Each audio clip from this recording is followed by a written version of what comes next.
This webinar is an edited and abbreviated version of the 2009 Bechtel lectures delivered at Conrad Grebel University College on March 27, 2009 with Ched Myers.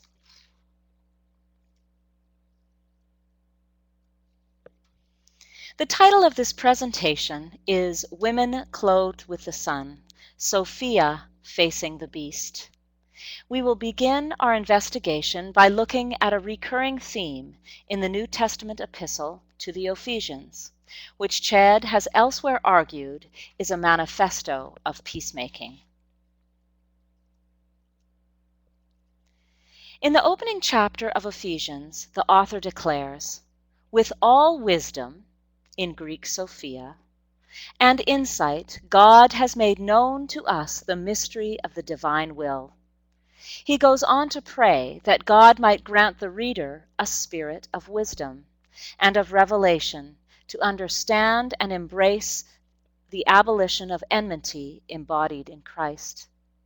The author culminates his argument by contending that it is through the church that the diverse wisdom of God might now be made known to the principalities and powers in the highest places. 3 times Ephesians stresses the intimate relationship between the mysterious vocation of peacemaking and the spirit of Sophia. The image of Dauphine Sophia as a woman is beloved in the Eastern Orthodox Church, and it is celebrated in the meditations of the great medieval Catholic mystic Hildegard of Bingen. In the last 2 decades, this tradition, though long marginalized in the Western Church, has been recovered by Christian feminists. The root of this tradition is in the First Testament. The Hebrew word chokhmah, like the Greek Sophia, is feminine. The most famous articulation of this image in the Hebrew Bible is Proverbs 8-9. Which portrays wisdom as a female prophet trying to get the attention of the people of her village. Sophia urgently takes her stand, crying out on the heights, beside the way, at the crossroads, in front of the gate, at the entrance of the portals. Now, a woman would not typically have been seen in such prominent places, public places, in the patriarchal culture of antiquity, where they were largely sequestered at home. But Lady Wisdom's message of justice breaks gender taboos in its insistence and persistence.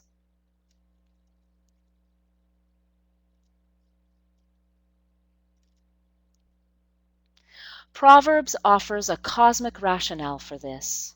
Sophia's truth not only pre-exists creation, but indeed co-created the world with God. Then in Proverbs 9, Sophia is pictured setting a table for a feast to which those without understanding are invited. Both images of Sophia are profoundly maternal. The wise old crone demanding a hearing, and the householder offering warm, nurturing hospitality.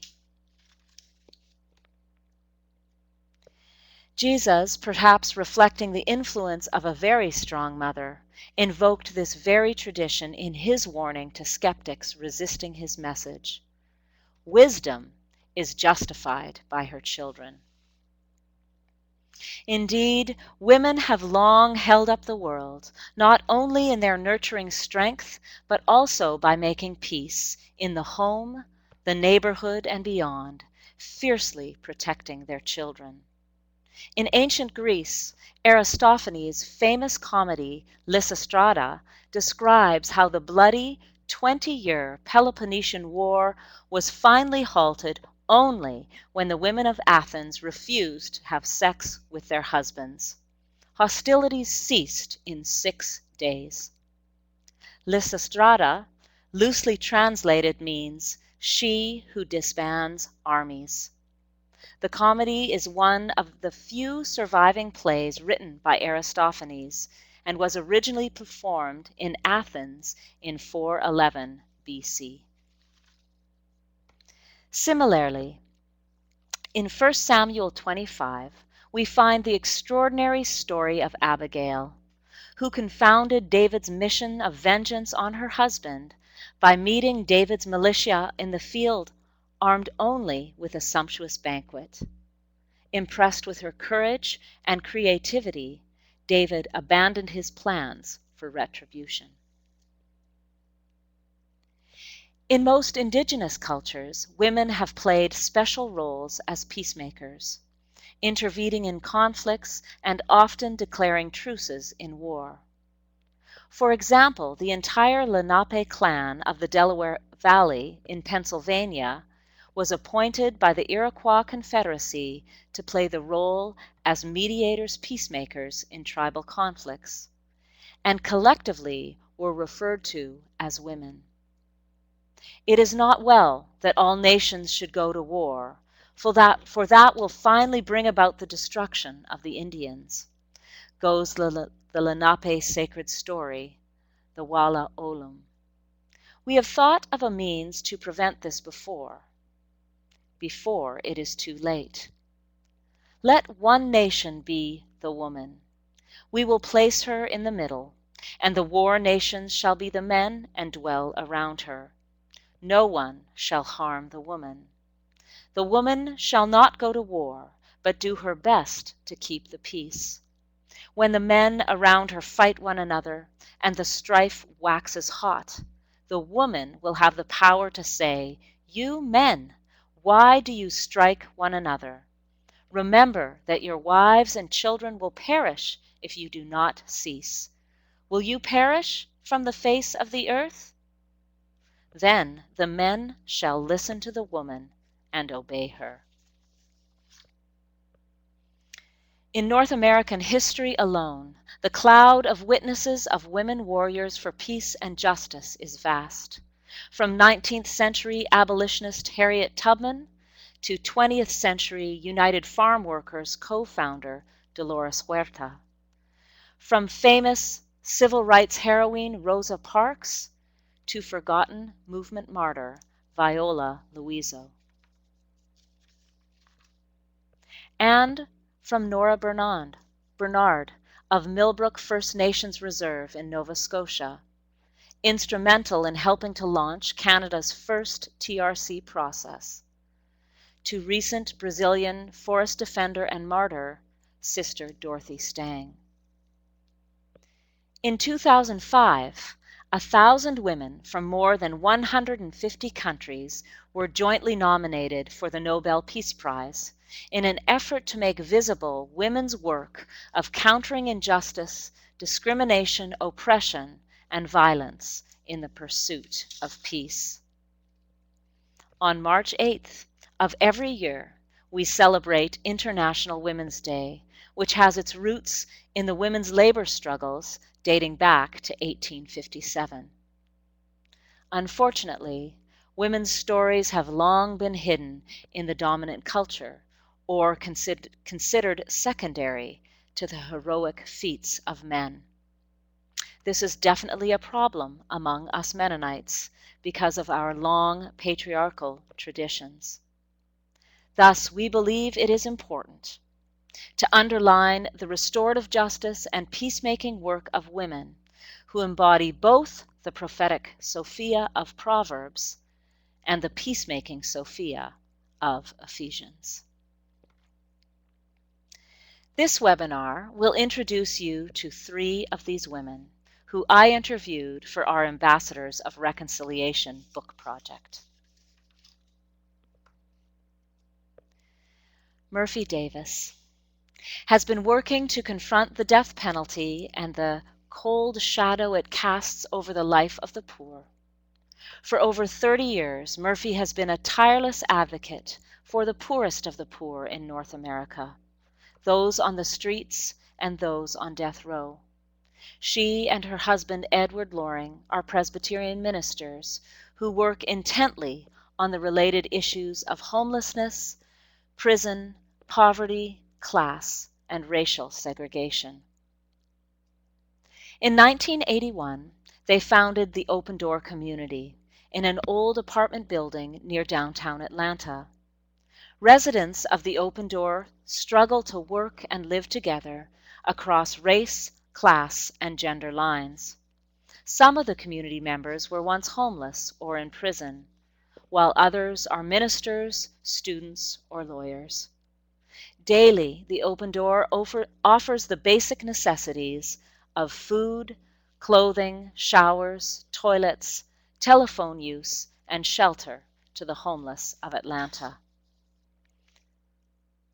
In 1976, Murphy set up Southern Prison Ministry to work specifically with folks on death row and women in prison.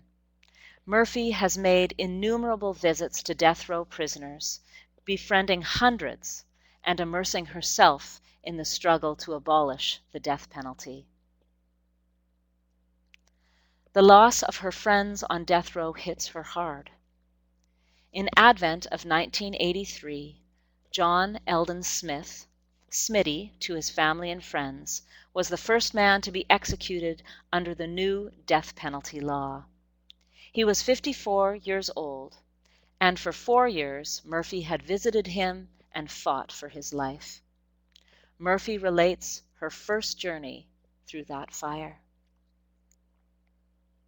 The days following the killing found our community about the tasks of burial and comforting Smitty's family. 1 week later, we made a feeble effort to pick ourselves up to prepare Christmas dinner for our homeless friends. The temperatures in Atlanta suddenly fell to 0 and below. Even as we celebrated the Nativity of our Lord, 20 of our homeless sisters and brothers died in the streets and alleyways of our city, frozen stiff in dark corners, abandoned cars, and vacant buildings. Day and night, we cooked hot food and fixed hot coffee and tea to take out onto the streets. We squeezed as many extra bodies into our dining room as the space would allow. But nothing in my background, as a white, overeducated Christian, nothing in my studies, nothing in my spiritual instruction or pastoral counseling, nothing had prepared me to meet with such utter failure, grief, and suffering. Murphy has done extensive research on the experience of incarceration, the rapid growth of the prison industrial complex, and the disturbing relationship between prison expansion and the decline of affordable housing. When Murphy began this work in 1976, there were less than 50 people on Georgia's death row. Now that number is well over 100. Murphy writes about losing another good friend on January 9, 1985, and what she learnt from him. Roosevelt Green was one of the most self-aware, politically astute human beings I have ever known. At 10 minutes after midnight on that cold winter's night, he walked calmly into the execution chamber and made the following statement. The night I was arrested and taken into the Monroe County Jail, one of the jailers said to me, "Boy, the lives of 2 niggers still ain't enough to make up for 1 white life." I didn't believe him on that night. I thought he was wrong. Tonight, I know he spoke for this society, which is racist from top to bottom. I will die before you tonight because I am black, and because I was associated with another black man who killed a white woman. But my life will not be enough to satisfy you. You will kill me and still be hungry for revenge.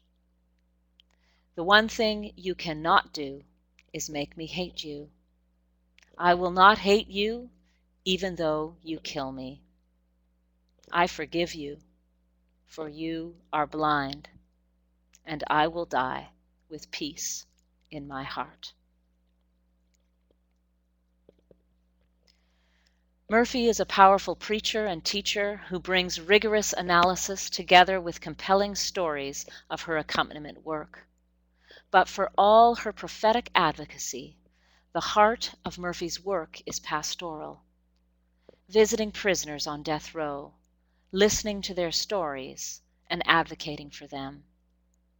As the call for vengeance by political leaders and many churches has become even more insistent, and the poor more maligned, Murphy relies on her faith to sustain her in the face of insurmountable loss.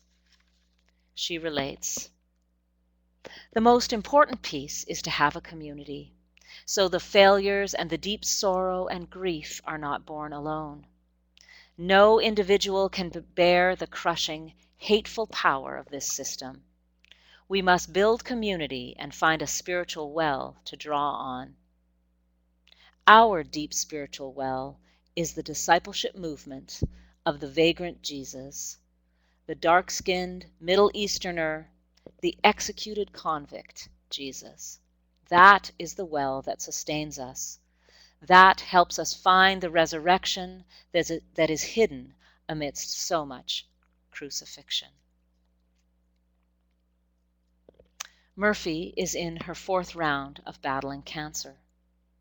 Recently, when we were together, she spoke of yet another friend she had accompanied on death row for many years. Before his execution, he was asked if he was ready to die. He responded, "Hell no, I don't want to die. I want to live. I am not ready to die, but I am prepared." This was a significant lesson for Murphy as she faces her own fight with lethal cancer. For her tireless work and advocacy, Murphy was recently selected into Robert Shetterly's Americans Who Tell the Truth portrait series, and she is joining such women as Rosa Parks, Dorothy Day, and Kathy Kelly. Murphy is a witness to the Sophia wisdom and compassion of God. Our next 2 stories invoke another extraordinary biblical metaphor. John the Revelator's vision of a woman struggling to protect life in the face of a beast who threatens incalculable violence. A great portent appeared in heaven, a woman clothed with the sun, with the moon underneath her feet, and on her head a crown of 12 stars. She was pregnant and was crying out in birth pangs, in the agony of giving birth. Then another portent appeared in heaven, a great red dragon. Then the dragon stood before the woman who was about to bear a child, so that he might devour her child as soon as it was born. And she gave birth to a son. The dragon is one of many master symbols used by this apocalyptic writer, who was a political prisoner of the Roman Empire in the late 1st century of the Common Era. In Revelation, the dragon stands for the lethal violence of empire. Its intent, to devour the child, is a clear allusion to the gospel tale of Herod's slaughter of the innocents, which in turn is patterned on the old Exodus story of Pharaoh's war on the Hebrew firstborn, in which it was midwives who rescued the kids from the king. Like the Levite mother of Moses, this woman gives birth to a son in the teeth of the dragon, nurturing life in defiance of the power of death. Like Abigail, she confronts a war machine armed only with the power of love. This mysterious woman embodies the dictum of the great contemplative Thomas Merton. Christian hope begins where every other hope stands frozen stiff before the face of the unspeakable. Moreover, the woman of Revelation 12 is clothed with the sun, standing on the moon, and is crowned with the stars. This evocative celestial image is admittedly strange, and if it weren't identified as a New Testament text, it would no doubt be dismissed by evangelicals as a mere New Age cosmic rant. But of course, John's main allusion here is to Mary of Nazareth, the courageous peasant girl who birthed Jesus while fleeing as a political refugee from Herod's pogroms. This is why Catholic iconography celebrates Mary as the woman clothed with the sun in the beautiful image of Our Lady of Guadalupe, the patroness of indigenous peasants displaced by Spanish colonization in Mexico and in the U.S. Southeast. John's vision continues with the strange story, reiterated 3 times in Revelation 12, of the woman taking refuge in the wilderness. The revelator is clearly drawing on the old Exodus motif of escape from Pharaoh into the desert. But whereas in the old story creation joins the rebellion, rising up against the empire in the famous series of plagues, here the wilderness receives and protects this refugee from imperial violence. This nurturing hospitality gives new meaning to the term Mother Nature. The second aspect of John's vision we offer as a symbol of the Church as the community of nonviolent resistance. A true peace church must express the double capacity represented by the woman of Revelation 12, the courage to stand in the way of the dragon, and the fortitude to dwell in the wilderness when marginalized or persecuted by that dragon. We believe that this vision was John's way of articulating the Ephesian understanding of evangelism as engagement with the domination system. Such witness often calls us to non-cooperate with and expose the works of darkness. This aspect of evangelism, which was understood keenly by 16th century Anabaptists, has often been lost on our timid churches.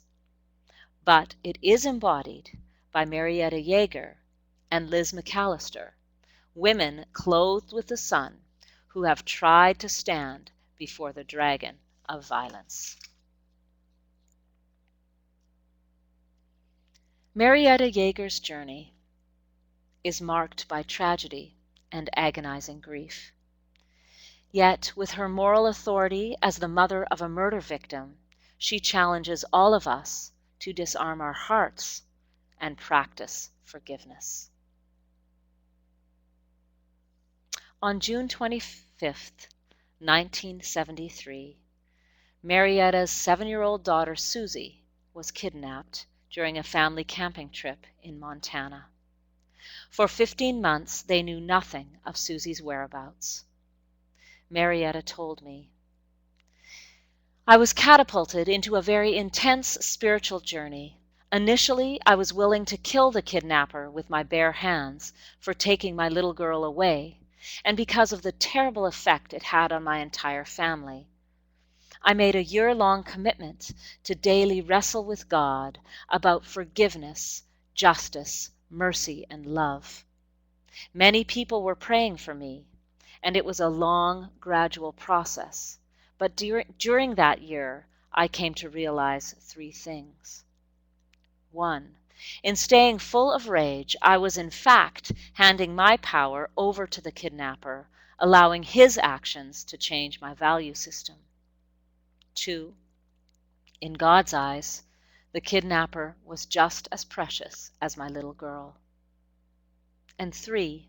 If I wanted to live my Catholic faith with integrity, I was called to forgive my enemies. I eventually realized that I needed to forgive the kidnapper for the sake of myself and everyone who touched my life.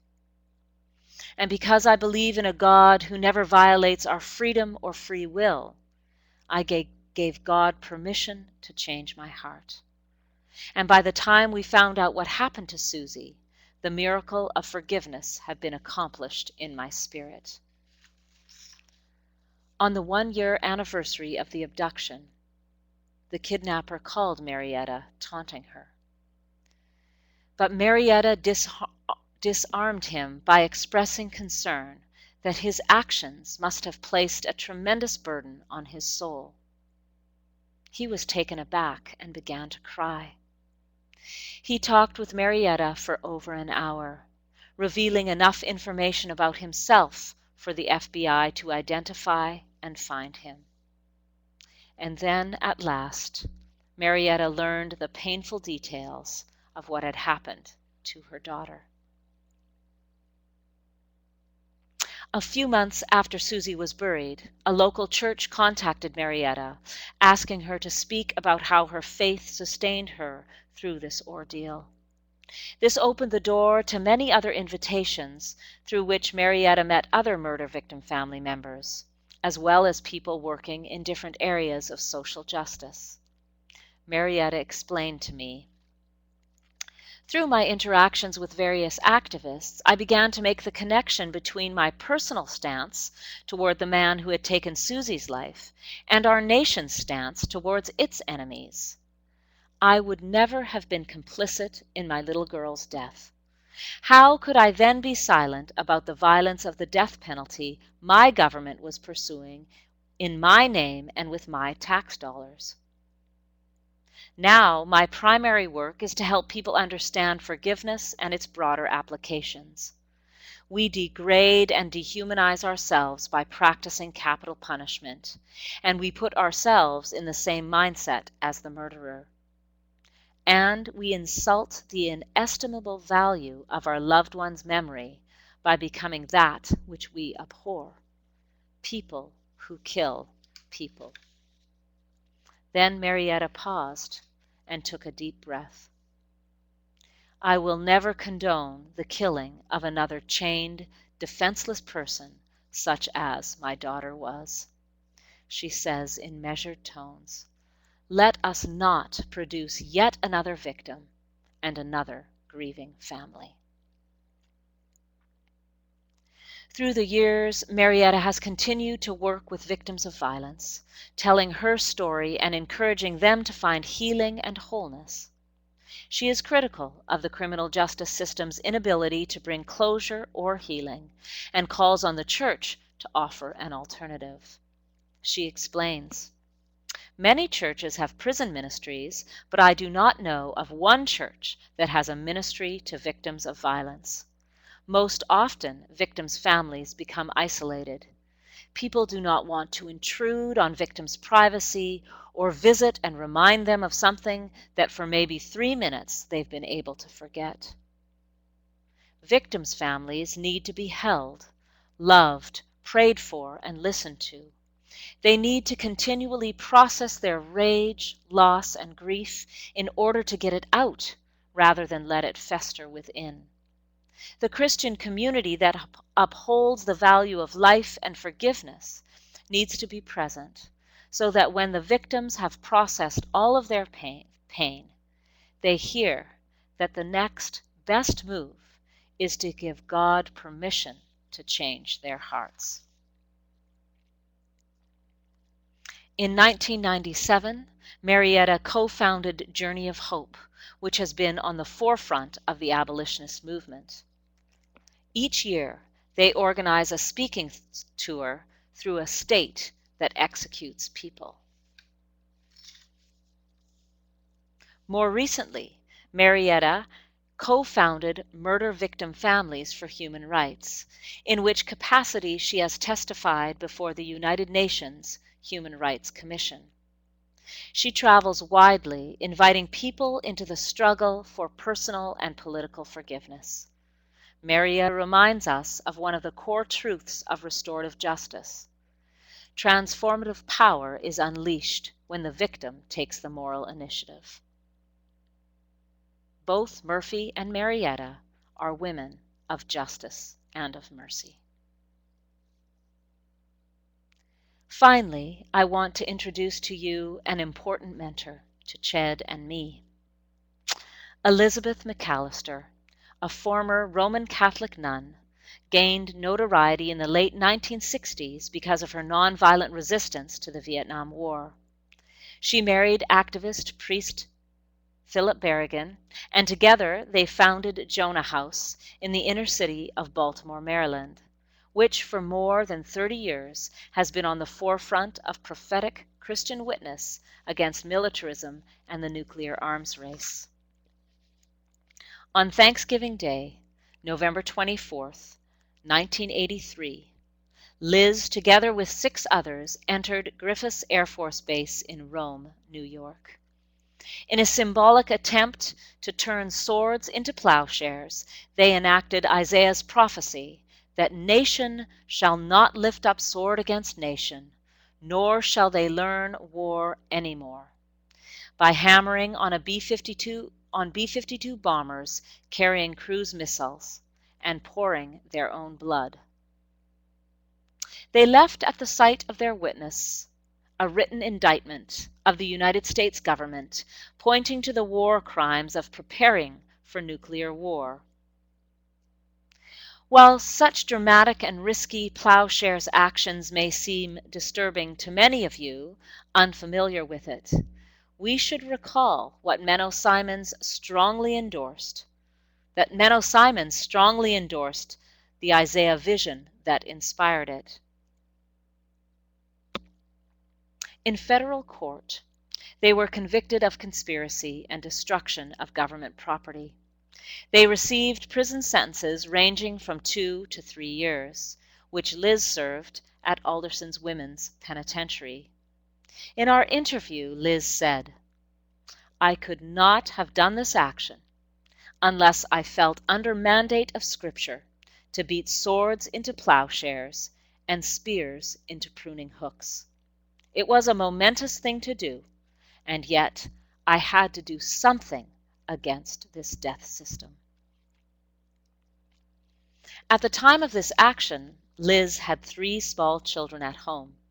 The youngest, Kate, is pictured here. Kate was 2.5 years old when Liz began serving a 2-year prison sentence. Liz is deeply concerned for her children and others around the world, since the young are most adversely affected by war. Her commitment to nonviolent resistance has infused all 3 of her children, and as adults, each is involved in unique expressions of peace and justice work. In addition to her civil disobedience work, Liz has mentored hundreds of young activists, worked among the urban poor, and experimented with urban homesteading, transforming an abandoned inner-city cemetery into vegetable gardens. The consistent gospel message coming from Liz and Jonah House has been, if Christians do not experiment with nonviolence as a way of life, then the world will be sentenced to unending wars of empire. And here, at the dawn of the 21st century, the truth of this assertion is undeniable. Plowshares actions might not be the way, says Liz, but they are a way of stating very clearly these nuclear weapons have no right to exist. So we do these nonviolent actions knowing the risk to our own freedom to try and disarm a system of domination. Because our country has weapons, we invade countries to have access to their oil, tin, fruit, and coffee. People of conscience cannot accept this violence that impoverishes the majority and provides wealth for the few. We need to practice nonviolent resistance, but also disarm our hearts. Liz is a gifted teacher of both Scripture and the history of social change. I have had the privilege of organizing a number of women's discipleship retreats with Liz, where we looked at stories of women in the Bible. We worked hard to rescue these texts from patriarchal interpreters so that we can realize afresh our vocation. Liz helps us recognize ourselves in the stories of women like Rachel and Leah, Shiphrah and Puah, Mary and Martha, and other women of courage and faith. Liz remains the heart and soul of the Plowshares movement, accompanied at Jonah House by women such as Dominican sister Ardith Platt, who recently served 3 years in federal prison. These elders are opposing war and injustice in all of its forms. I give thanks for grandmothers like Liz, who are strong enough to stand up to the powers and gentle enough to listen other women into speech. The 3 women I have profiled are truly clothed with the sun, insisting on justice and mercy like Sophia, in the village square and facing the beast of violence in our society. We will let one more great elder offer the benediction. In 1870, Mother's Day began as an anti-war protest. Echoing the sentiments of ancient Lysistrata, Julie Ward Howe's inaugural proclamation issued a clarion call to non-cooperation. Arise then, women of this day. Arise, all women who have hearts, whether your baptism be of water or of tears. Say firmly, our husbands shall not come to us, reeking of carnage, for caresses and applause. Our sons shall not be taken from us to unlearn all that we have been able to teach them of charity, mercy, and patience. Thank you.